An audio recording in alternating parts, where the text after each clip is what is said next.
Sad ono zbog čega sam ja i prihvatio ovo, ja moram da priznam da izbjegavam bilo koje javne nastupe i tome slično, prihvatio se zato da mojim sunarodnicima, američkim Jevrejima nešto kažem. Iz svog dubokog iskustva. Njihova je stvar kako će to prihvatiti. Na jednom velikom mestu, kod proroka Izaije, u 55. glavi, od 5. stiha pa nadalje i od 3. pa opet ka 5. postoji jedno krajnje mistično mesto, koje u bukvalnom prevodu, čak je to mesto u prevodima gotovo svih Biblija, sve moderni prevodi, nije prevedeno kao što je u originalu. Ja sam ga preko Bubera imao u originalu i preko hebrejskog, naravno, gdje kaže ovako: i kao što sam Davida, sklopit ću sa vama savez milosti. I kao što sam Davida odabrao da bude, kralj i da bude putokaz narodima, dakle to je već i simbol, tako narod kojeg nisi znao, pozvaćeš ga. I narod koji te nije znao, dohrlit će k tebi ili steći će se tebi. To zavisi glagol kako se prevodi. Radi slave Božije. I to je jedno mesto, ja moram da vam skrenem pažnju, pre nego što nastavimo ovo, sljedeće. Čuveni Maimonides, kako ga mi zovemo racionalni jevrejski religijski filozof, a racionalno po znakom navoda vidjet ćete zbog čega, kada je razgovarao sa svojim velikim savremenicama, arapskim, o sudbini Jevreja, on je između ostalog im tada rekao: mi ćemo ponovo dobiti državu i vratit ćemo se u obećanu zemlju. Onda su oni rekli: pa slušaj, Maimonides, pa ti si pametan čovjek, ti znaš da vi nikad više ne možete niti da se vrate, niti da dobijete državu. A na osnovu kojih argumenata ti nama to govoriš kada si logičan, kada si racionalan i gledaš? I od tada je on rekao nešto naravno iracionalno. On je jasno i ubedljivo rekao: ja to govorim na osnovu toga jer je to Bog rekao prorocima. Bog rekao prorocima.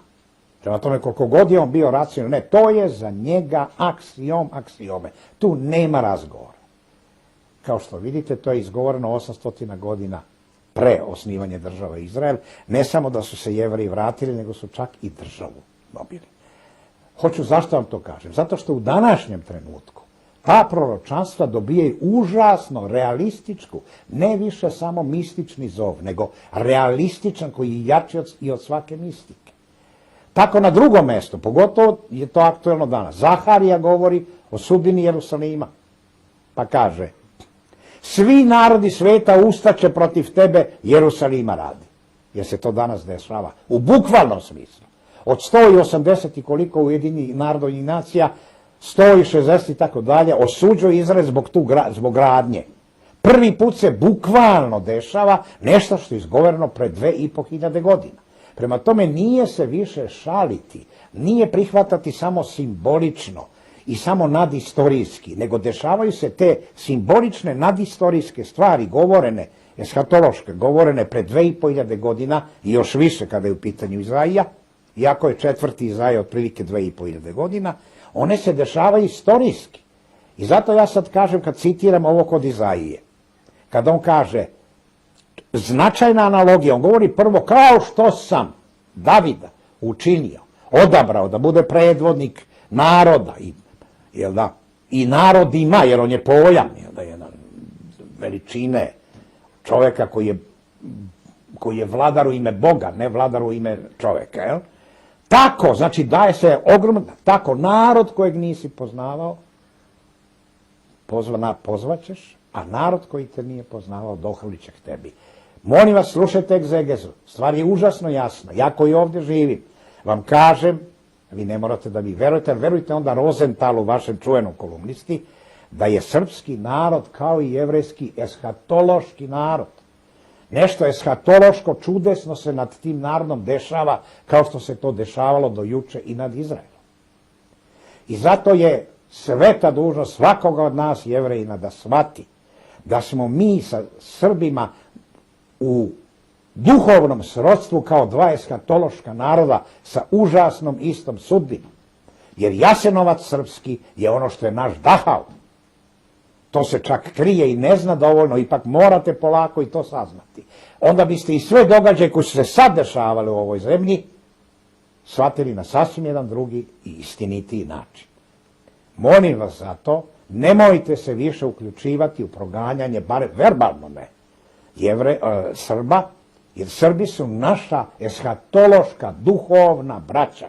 A drugo, živjeti u jednoj Srbiji i ne osjetiti da si Jevrej, to nigde u Europi ni pre Hitlera nije bilo. To je po prirodnom zakonu tako. Srbi su neverovatan jedan narod, ja ga zovem zagrljajni narod, koji čak tuđina još više prigrljuje nego samoga sebe i ima jedno osjećanje za tuđina da bude prema njemu krajnji pošten, krajnje bratoljubiv i to je razlog što je ova Srbija ovako sada rasparčana i podeljena. Nikad nije polagala veliku pažnju na to da li su oni samo oni izabranici, neki nikad tako nisu, ali su poštovali one koji žive sa njima i koji im žele naravno dobro. To je jedan izuzetan narod i strašno je ovo što je učinjeno.